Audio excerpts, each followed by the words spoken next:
All right, let's go ahead and get started. It's nice to see everybody. It's been a wonderful conference, and what we're about to do is talk about a program that is among the most important things happening in the field, certainly at NATAP and probably ever in the history of NATAP. It started in 2020. We did pilot programs. Outcomes work needed to be done. It's not been that long since the field was actually even a little bit focused on outcomes, probably the last 10 years really at best, but we started FoRSE in 2020 following a pilot program that proved we could do this work. We thought it would be great to have 20 treatment centers sending in data, because that would be more than anybody's ever had before, and then Annie grows it to 200. And so it's really wonderful. So we couldn't have anybody better doing it, and not only does Annie do an enormous amount of work by herself, and we support her as a staff the best we can, but she's done an amazing job of establishing relationships with talented programs like Petrie, like Mike Petrie's organization, who will be talking today. So we work well with others. That's how you make something good, is to be collaborative. So please welcome Annie and all the great information she's about to give you.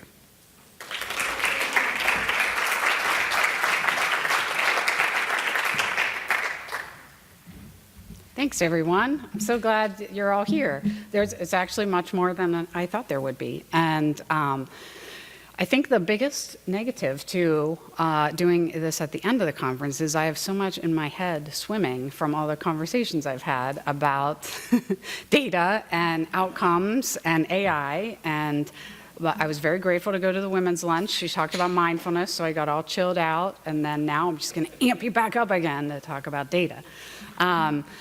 So may the force be with you all. It's a bit, and people say, and also with you. It's not that kind of program. So yes, so I'm going to talk to you a little bit about the status of the FoRSE program right now and what we're trying to do. And really, it ends with an invitation to make this your program. I think those of you who stayed, I actually heard two people extended their time, their flight or something to come to this session, so I certainly hope that's, that's worth it. But those people in particular, and those of you who are here, you're the ones who believe in this and care about this, and this is your program. This is not my program, not NATAP's program. This is a program of patients, treatment providers, advocates, tech partners, researchers, and the power of this program is the idea of bringing all of those folks together to do the same thing, which is demonstrate that we help people with this debilitating chronic illness. We help people transform their lives, and I'm a product of treatment myself. I wouldn't be here if it weren't for a little program, Harmony Recovery, in the mountains of Colorado, and I know some of you have similar stories. And those stories can be told, as they have been, through testimonials and, word of mouth and things like that, but we're now in an age where we have to tell these stories with data and numbers, and we have to understand those numbers and know what they mean and know how to make them powerful and know how to speak with them, not just to payers, not just to the research community and publications, and not just to each other, but to translate that into the stories of recovery to tell policymakers, to get more people care, to families, to people struggling, to tell them treatment works, and this is how, and this is what it looks like, and this is the trajectory you can see, and this is the hope. Finding hope in numbers and data is, I do believe it's in there, and we need all of you to be part of this in order to make that happen.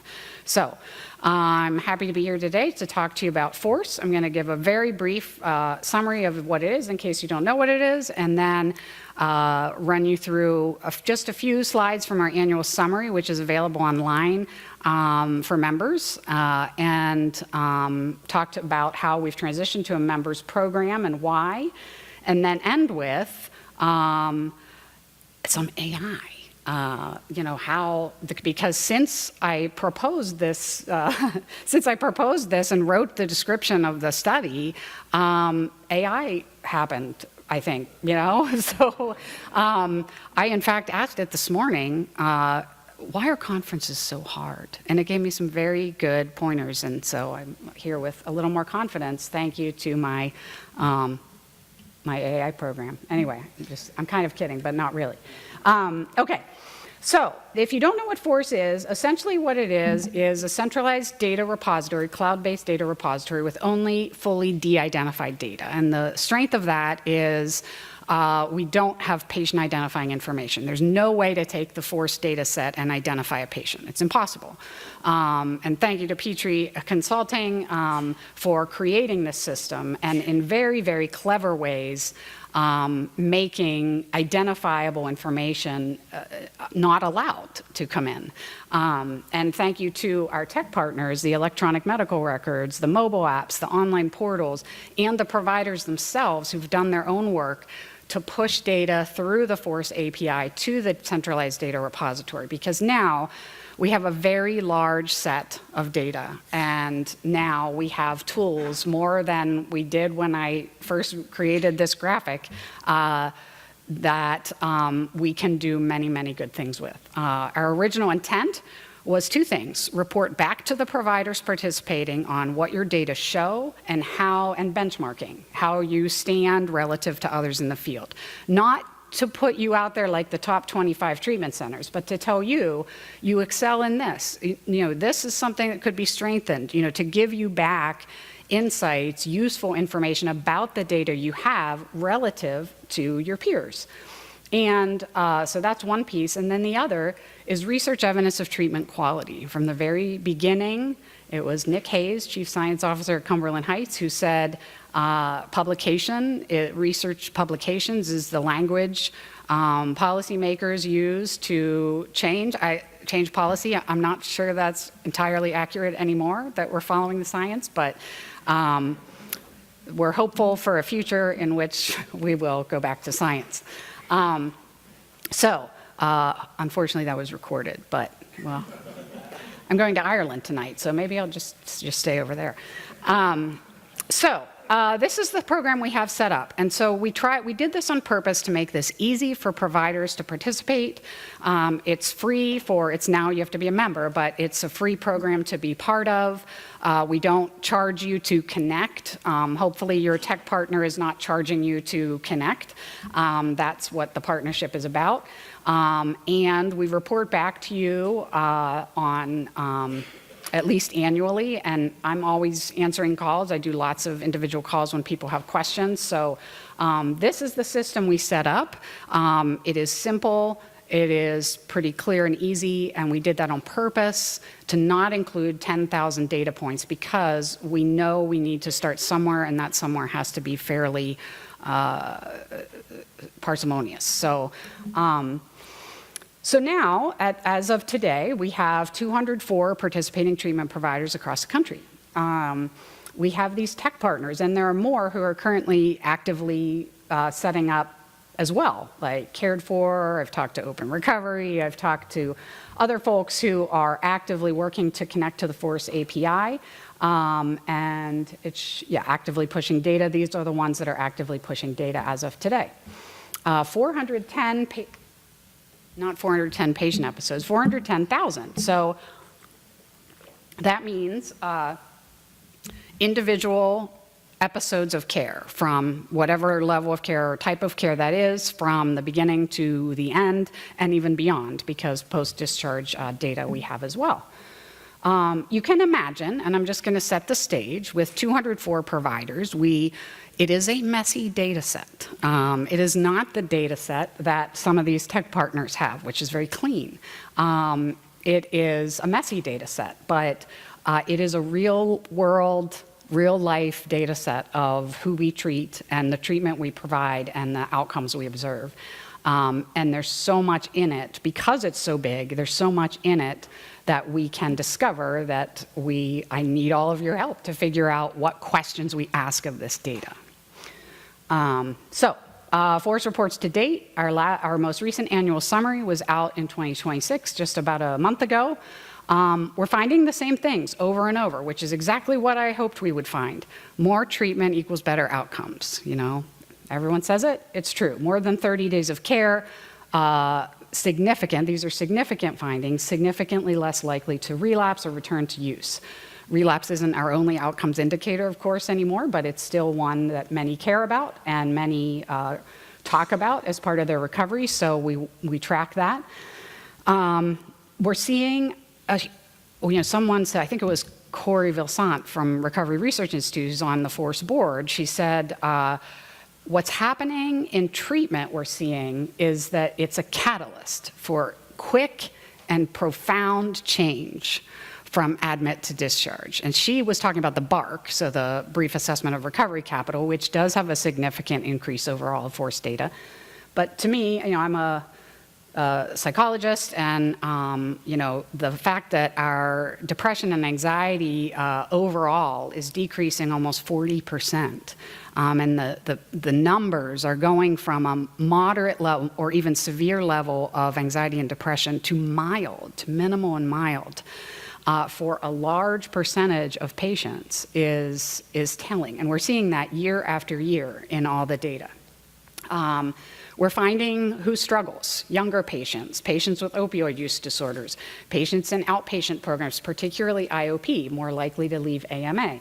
I've had a number, against medical advice, I've had a number of conversations with people about, in fact, it was discussed at the reimbursement discussion with payers of how AMAs are so important. But AMA, what predicts AMA at your treatment center and your treatment center is different. There are some similarities, younger patients, patients with OUD, but knowing what is responsible for your high percentage of, or your percentage of AMAs at your organization is very important, because we want to help those folks. Those are the folks that want to leave, that choose to depart early.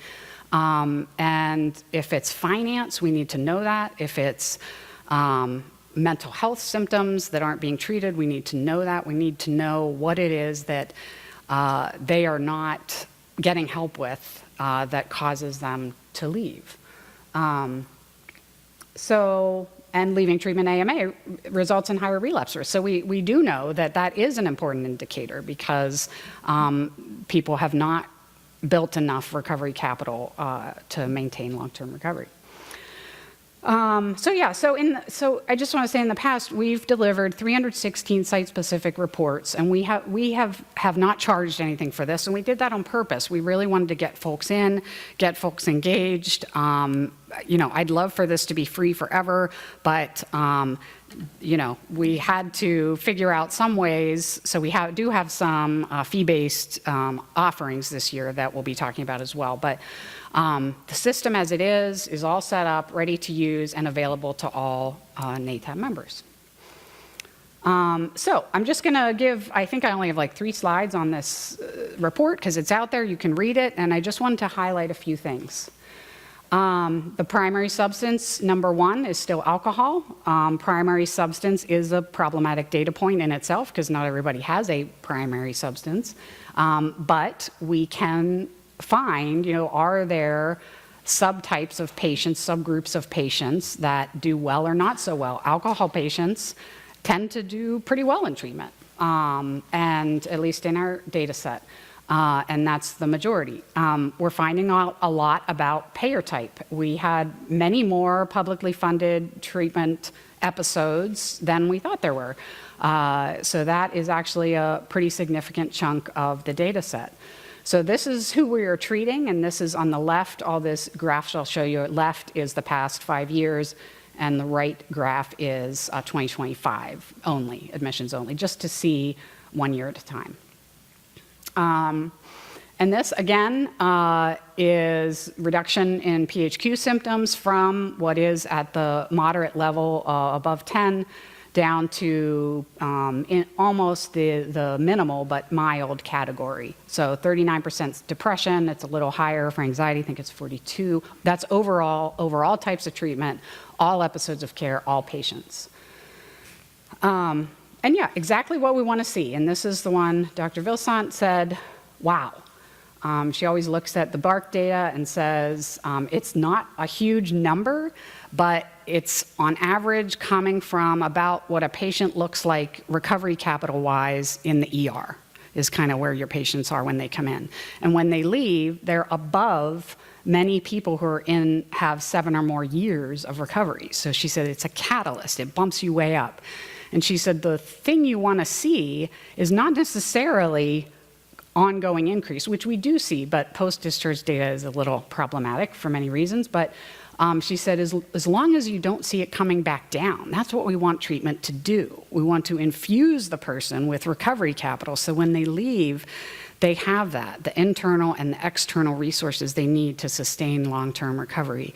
We want to make sure they're above 47, which is the clinical cutoff, and we want to keep them there. And so this is exactly the kinds of things we want to see in our data. So, and these are, again, generalizations over all programs, all types of patients. So we can't make too many generalizations from it. But this is post-discharge. As I mentioned, post-discharge, attention tech providers, whoever solves the post-discharge engagement problem, thank you, if you're working on it, because it's so hard. And, will it be wearables? Will it be a mobile thing? I'm not sure, but it's hard. And we do patient-reported outcomes. We do that on purpose because we're providers and we care about what the patient reports. Yes, drug testing is important. Yes, biometrics are important, but we don't have clarity on what biometrics necessarily should look like yet and what we're getting there to what is predictive of return to use. But as providers, we focus on patient-reported outcomes because we believe what the patient reports is important. So post-discharge, we are still, even with limited data, seeing the BARC continue to rise. The use, drug and alcohol use, and the consequences stay very low. And that's a good thing. So what now? So NATAP members only, and we've had some questions about this. It would be great to have an even bigger and to be at 500 next year, but we realized we had to focus. We had to focus on, NATAP members have needs and interests, and we have to hone what's important to NATAP members. And yet, not everybody can access NATAP membership. I wish they all would, but you have to be licensed, you have to be accredited, you have to sign the code of ethics. It's a kind of high bar. And so we said, really looking at our data, NATAP members give really good data. So, we want to narrow and focus on the needs of our members. We also want to standardize. We want to try to get on the same page with some of the data points that are unclear.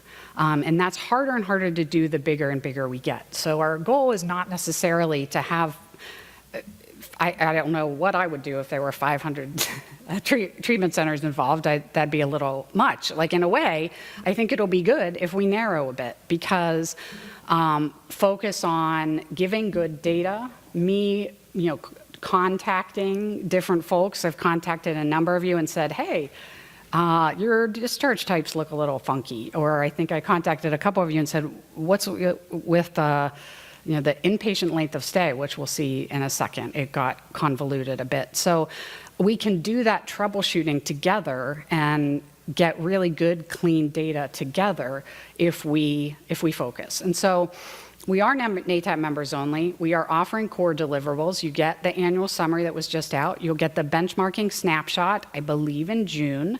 And that is just a snapshot that looks similar to the annual summary, similar to what your site reports looked in the past. Very, a basic overall, this is your reduction in PHQs, and you can compare that to the annual. And it actually will have that, you versus the aggregate. So it's not perfect, as people say, oh, it's not apples to apples. It's true. It's apples to a lot of fruits and vegetables. But that's okay. I really believe we have to start somewhere. And to me, this provider-informed data set is so powerful because it is coming in from apps and EMRs and provider systems. And to me, that is powerful because we can make sense of it together and we can learn from each other. There are some tech providers, tech partners that we have who have really much higher rates of post-discharge outcomes than others. And we want to learn from them. We want to learn what they're doing well. And I want to be able to say, I'll tell you in a minute, I reached out to some of those folks and said, hey, you have pretty high.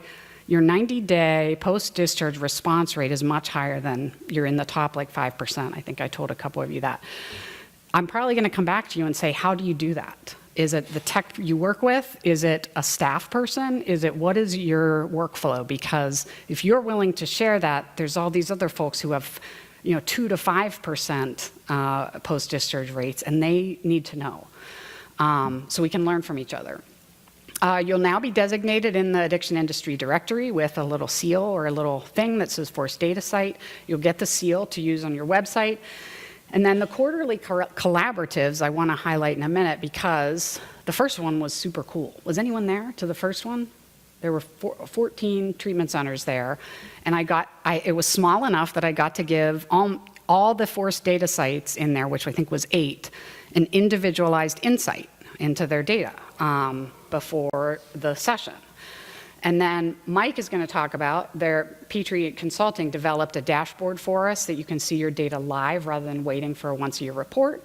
Or you can customize your own report. You can say, this is exactly what I want to see. I want to see it on my residential program. And I want to see what happens to residential completers or whatever. You can ask and we'll be able to figure that out. Those are the fee-based services that'll be available starting in July.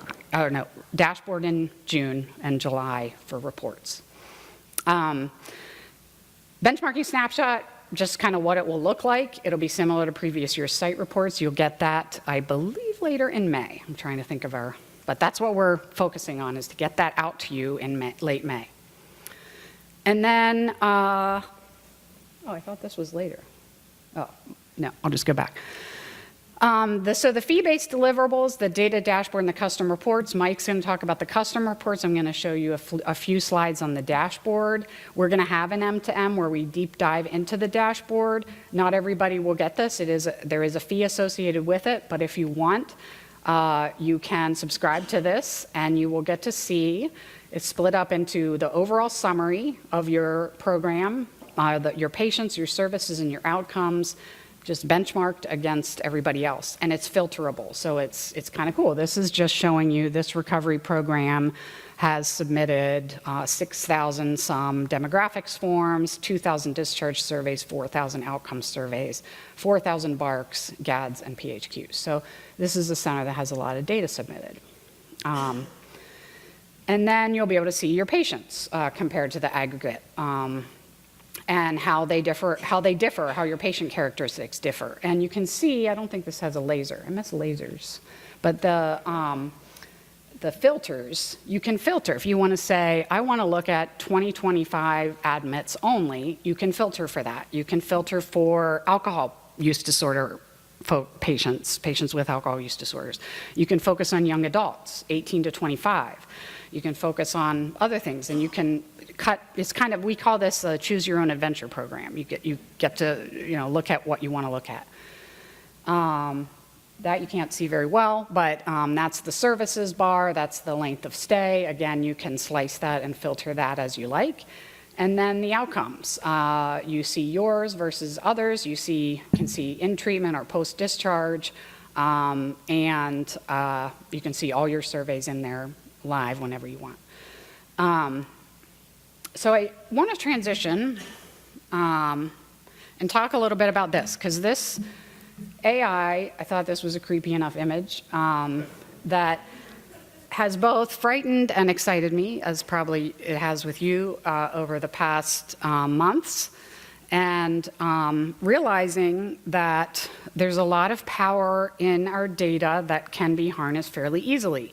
But I, am also very concerned about ethics and doing this right, because I don't feel like I don't have a clear a sense yet of, and this is why I haven't put all this out there saying, hey, you know, look at all these findings, because I want to be very cautious about them, because I know I could find something and send it to someone who puts it on their website and says, NATAP says this, and then I find out, oh, AI was hallucinating. I don't want that to happen. So I want to do right by you all. So we're following these principles. These are not things I came up with. These are things we have to remember. So FoRSE in itself is not technically a research program. I mean, it is in some senses, but it's not scientific analysis. We did not go into this, get everyone's patient consent, IRB approval for everyone with research questions that we then want to generalize to the whole public. We don't do that. We've never said that. This has been from the beginning a process improvement effort where we collect data that is being collected as part of normal, regular healthcare operations. And with AI, we can analyze it, but it's not replacing scientific analysis. Scientific analysis is very rigorous, holding things constant that need to be held constant so that we don't have confounds in it. We don't have bias in it. We don't go dive in, find something we want to find, put our stamp of approval on it. We don't want to do that. So we can use it for things like hypothesis generation. But we can't make causal or generalized statements about treatment in general just diving into the data with AI. Findings are descriptive, not causal. We can say we observed this relationship, but those relationships may always be influenced by unmeasured confounders that we may or may not have in FoRSE data. We have some, and if you read our annual report thoroughly, you'll see the confounders we held constant for our multivariate analyses at the end about AMA discharges. But there's always an unmeasured confounder that we haven't thought of. So, you know, especially when we use AI, we have to keep that in mind. I don't need to go through all of these, but if you've used AI at all, especially with data, you realize that what it's doing is not always transparent. So I am always having it tell me exactly how it got from, you know, I always have it, once you complete this analysis, I want you to repeat back to me exactly what you did, so that I can keep a record of this. This is exactly how I found that, what we held constant, what we filtered out, et cetera, et cetera. It can amplify biases in the data. We don't want to do that. And we certainly don't want to make clinical judgments based on AI alone. So, so just things to keep in mind. As far as unmeasured confounders, here's one. Inpatient or hospital detox, average day is 28. That's different than any other year. We found out that there was an error in the coding from one of our partners that it really is from when providers, I know we all love customizable EMRs. The problem is then we customize everything and then it becomes unclear. So, you know, folks saying rehab, might have been interpreted by the EMR as residential, as inpatient, or as sober living. So we had to go back in. So do not trust that data point, because the inpatient we found there's unmeasured confounder in there. So we did do, you know, things to cut out outliers and things like that, but this was still in there. And we have to clarify that with each other. And this one I've already talked to a lot of people about. Discharge type.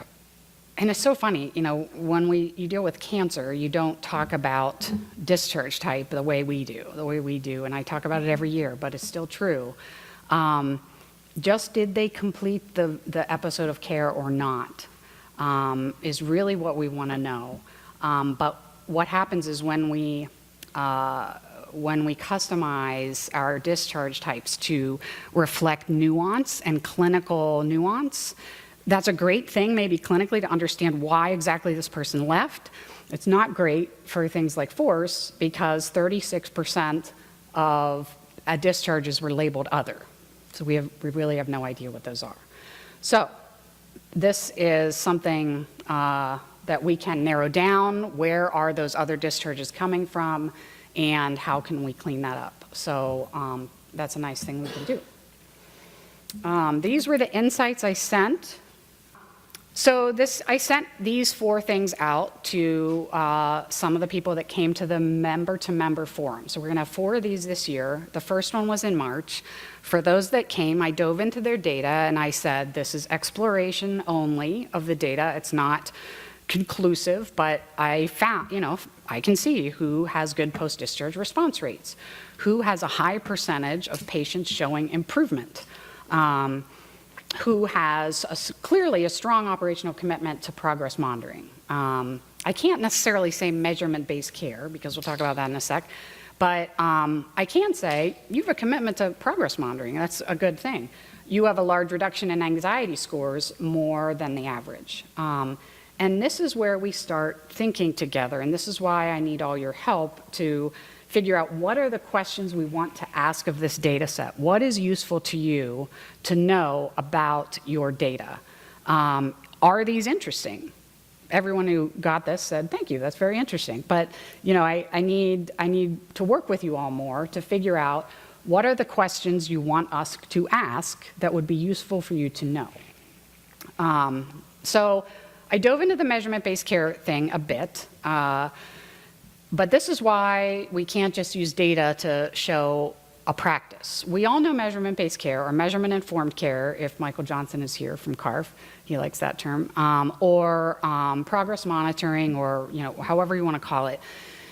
We know that patients get well when we base their treatment on what they tell us. And whether that's verbally or we use standardized measures, which Kennedy Forum and NCQA and CARF and Joint Commission and payers all say you should be using measurement-based care. There's not a clear definition of what that means.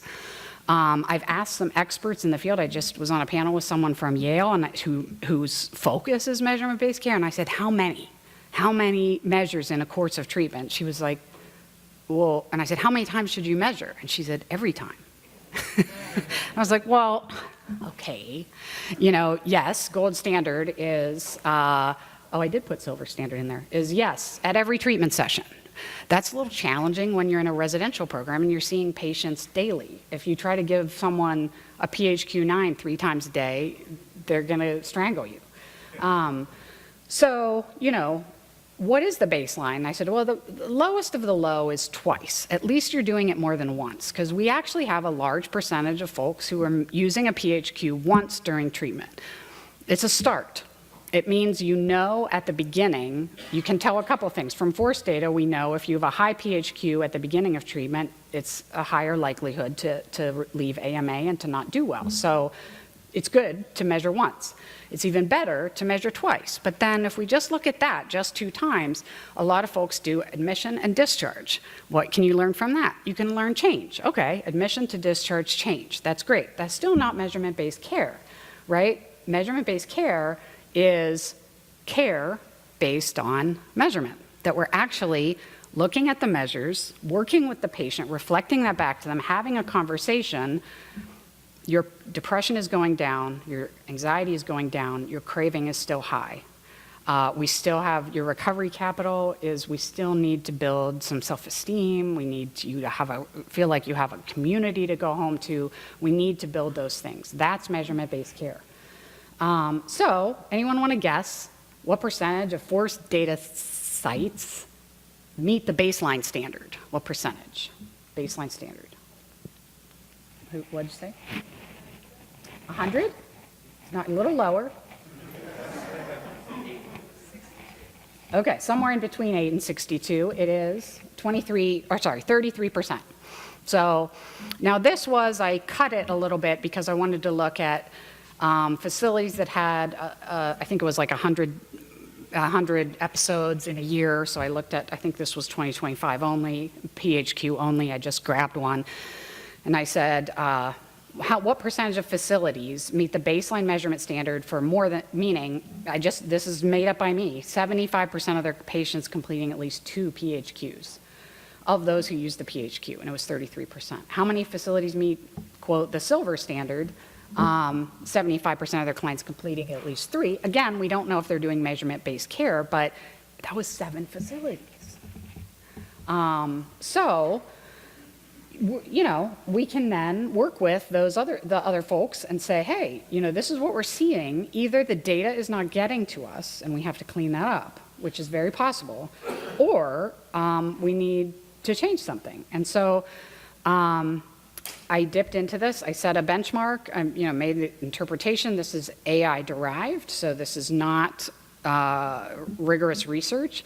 But finding that the mean PHQs per client on average for this center, you know, and this is not, I didn't send this to it, it's slightly altered just so I didn't use someone's real data, but 4 per client, excellent. Median, 4, excellent. But the percentage with 2 or more PHQs is they're good. They're almost at target. So, you know, we can cut this any way we want, but we can say we have a benchmark or pick a benchmark and benchmark against it and then improve from there. So another thing, symptom change. How much did your anxiety reduction, how much did your depression scores reduce and for what percentage of clients? We can find those things out. What percentage of your clients are improving? What percentage are worsening? What percentage are not changing? So we can find things like this out. So I did all kinds of, you know, I've been doing this, you know, way too much time with my AI agent. But I thought, and this was Marvin's question, actually. He said, well, we always get criticized that, you know, residential or that our members aren't using medications. You know, is that true? And I said, well, it depends how you define that. So I said, well, there's 3 FDA-approved medications for alcohol use disorder and 3 for opioid use disorder. We only have medication data from 26 data sites, and that's because pulling medication data from EMRs is very challenging. It's complicated. So I said, of the patients with identified AUD, this 83,000, about 13% receive medication, which actually isn't bad nationally. It's not.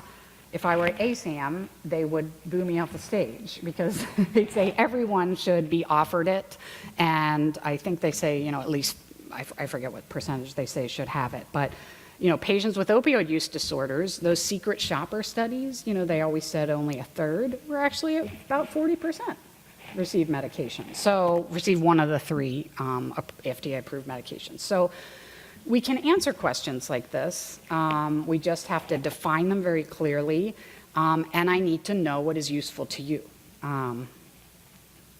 What's associated with AMA risk? I did a bunch of these. These are individual analyses, not all done together, but these were the significant relationships: level of care, payment type, primary SUD, and mental health. What we found was, compared to residential, which was the comparison category, all, except for regular outpatient, the other outpatient types of care were all significantly higher AMAs. So say what you will about residential treatment. Patients stay there. They stay. And that's a good thing.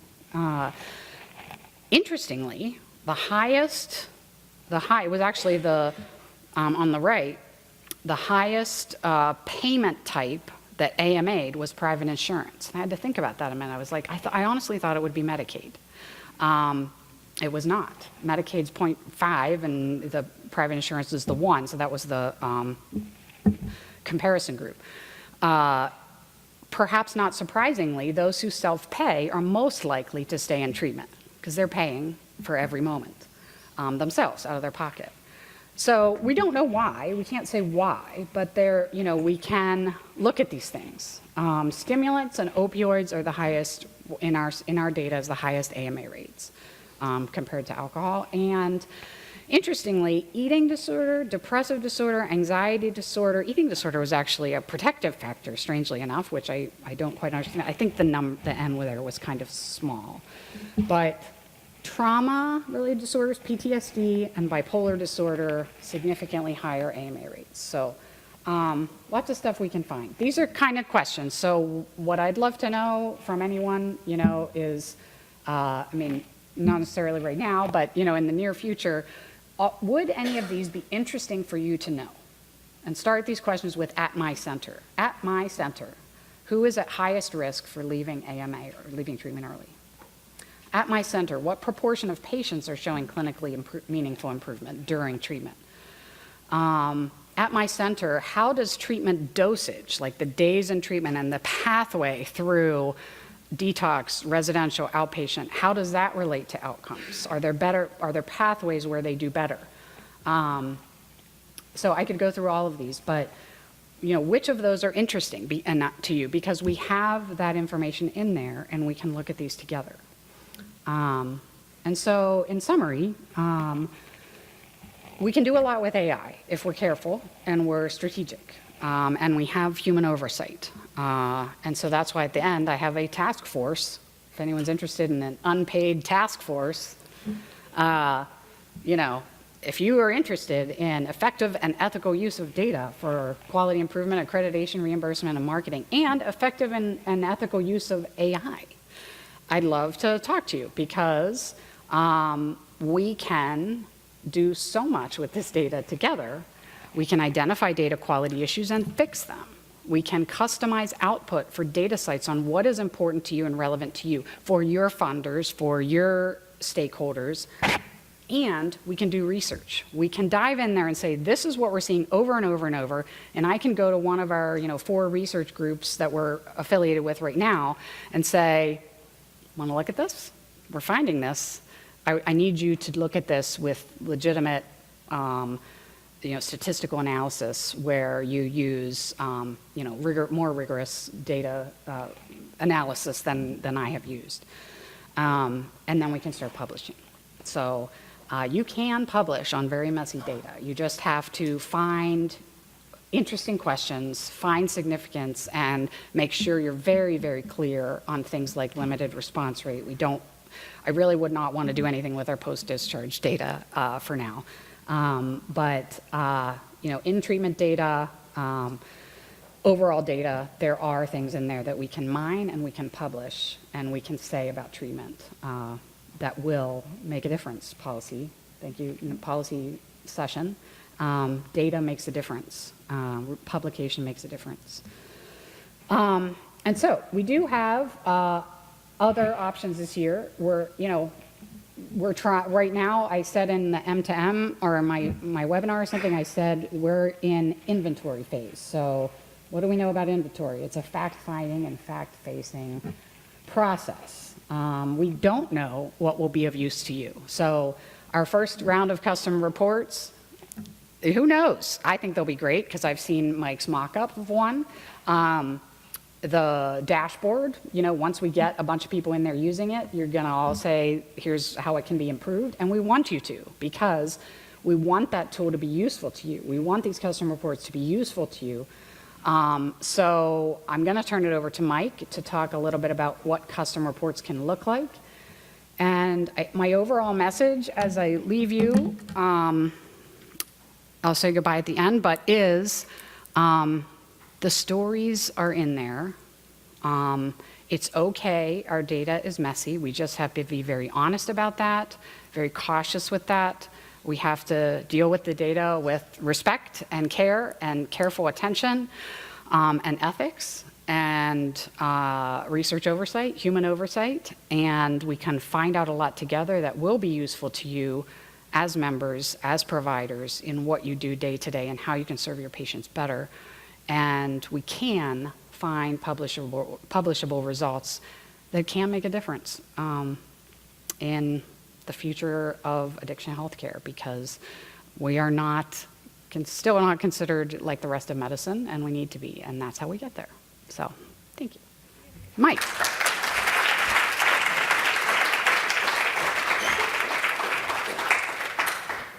So a few months ago, Annie reached out. We were meeting one afternoon, and she said, so it turns out that this conference is going to be on May the 4th. And I was like, great. She's like, like Star Wars. And I was like, oh, yeah, I've heard about that. And I was like, oh, that's funny that it's may the force be with you. And I was like, oh, that's really funny. And then it dawned on me that the name of my software is R2D2, which stands for the Remote Research Director Dashboard. And I was like, that's really funny. And we chuckled. And then she said, well, we're going to dress up, so maybe you should dress up as R2D2, which I did yesterday. And then she said, but I was thinking you should be C3PO. So I looked at gold costumes, and I was like, I can't wear that.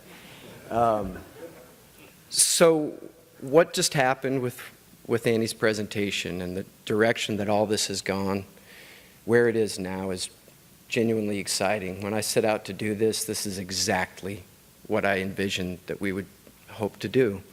And some of the gaps that we hope to close with these surveys, these reports that we're putting out here, are pretty exciting to me. We're at a place that we've never been before, working with what I understand to be the very largest recovery database that's ever been collected in the world.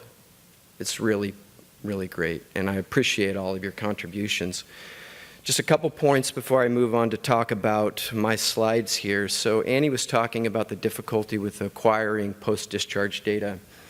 And one of the ways that we connected to work on this project is that I was doing fulfilling a similar function for the NATSAP, which is the National Association of Therapeutic Schools and Programs.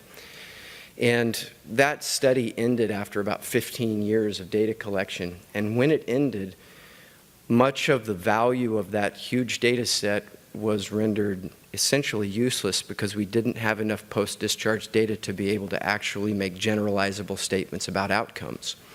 So the university that was facilitating the study stopped their involvement, but the data set was still alive.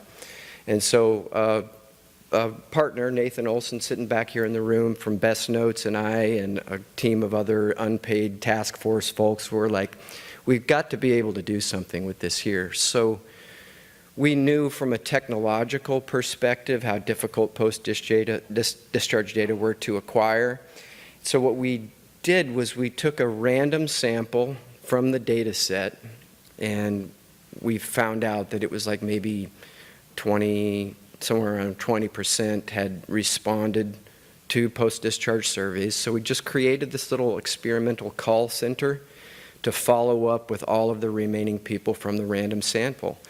And to our astonishment, for under $10 a data point of investment, we got over a 50% post-discharge response rate on this random sample. We were flabbergasted that we hadn't thought to do this 15 years ago. But I'm excited to say that there is a real-world example where that little amount of follow-up effort that's focused can result in a much more robust data set. So I'm excited to report that. Another piece that she talked about was how apples to apples and benchmark comparison is not what the dashboard does right now, but we are looking into ways to figure out how to peel out folks that make more sense. So if you know that there's a type of treatment that you provide that other people in the benchmarking battery don't, we will begin to slice that out. But one of the important components of, I'll go back. One of the important components of the apples to apples comparison is because we're working with de-identified data, there's a lot of detail about what the client profile is that Annie can't see.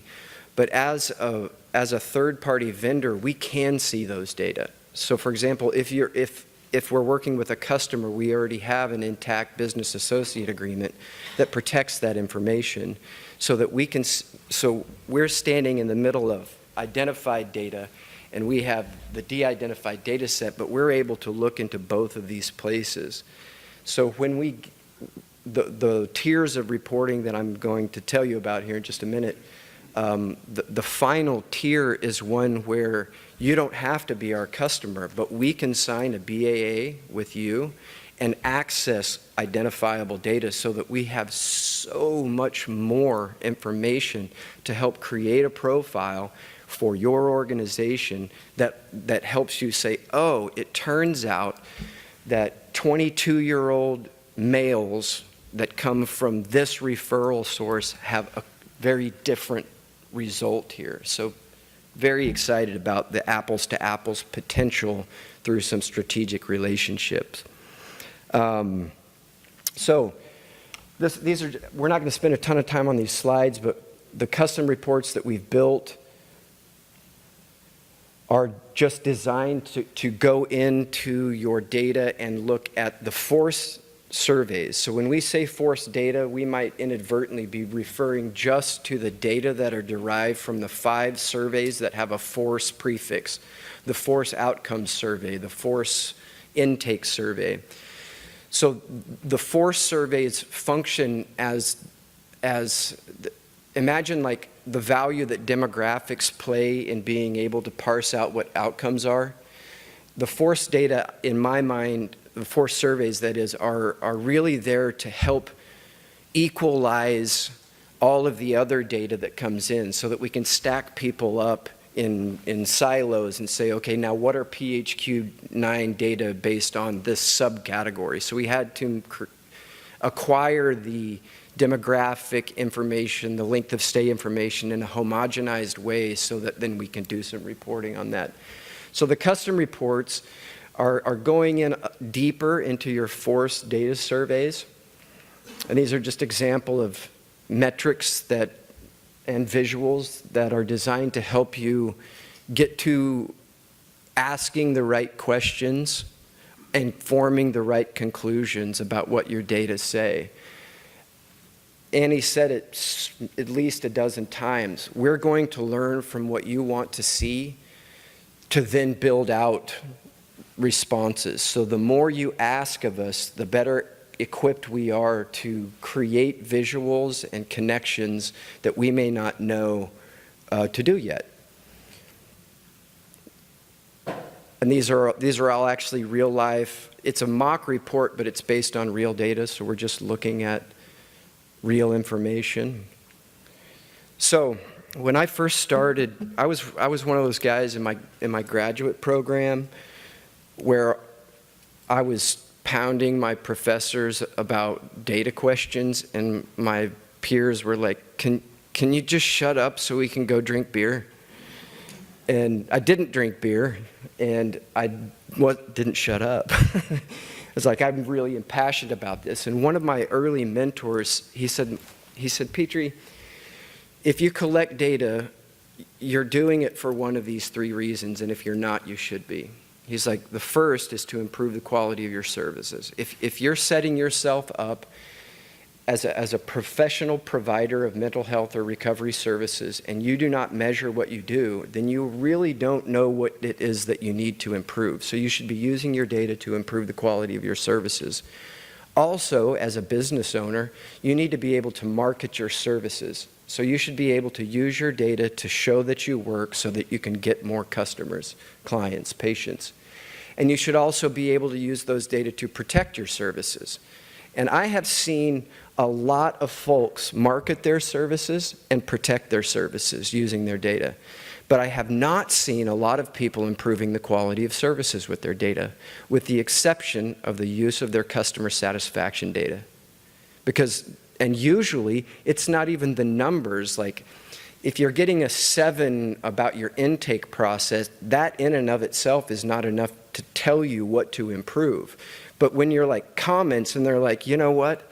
In fact, this was a real comment that I saw in somebody's real data the other day. It said, no more tacos in pizza boxes. I have no idea what that means.